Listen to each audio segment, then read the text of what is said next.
Blackstone Audio and Buck 50 Productions present Animal 2, The Omen, by Quan. This book is read by Cary, Hite.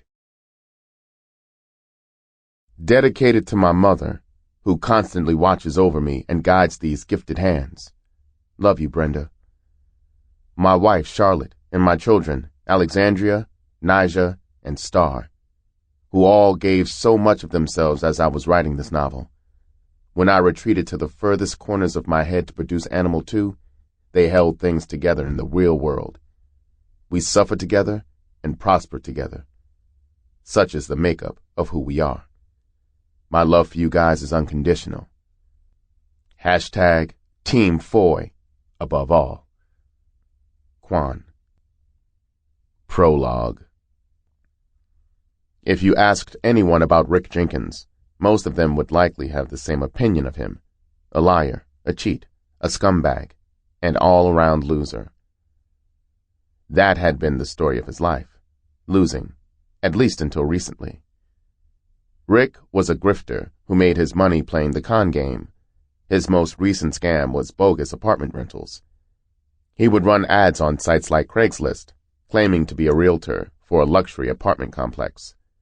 He had a buddy who worked in maintenance at the complex, so gaining access to empty apartments for showing was easy. Rick would even go as far as giving people their keys in exchange for cash up front. By the time the renters tried to move in and realized they'd been duped, Rick was long gone. He had managed to scam 10 people before management finally got hip to the scheme.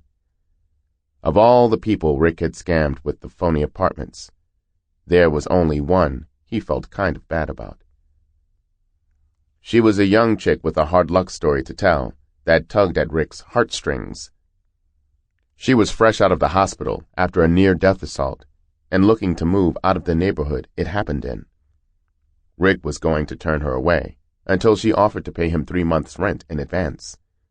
Greed got the best of him, and Rick took the poor girl's money and got ghosted. Since Rick had a little money saved up, he decided to give the bogus rental con a break and take some time to enjoy himself. This night, he had gotten up with some of his buddies and hit the town. Toward the end of the night, they had stumbled upon a dice game. Rick saw it as easy pickings. By the time he'd left the dice game, he was $5,000 richer. He could have probably left with double that if he'd lingered around long enough, but he didn't want to press his luck. It would only be a matter of time before someone caught on to the fact that he was switching the dice. Rick had said goodbye to his friends and hello to a money-hungry... Sample complete. Ready to continue?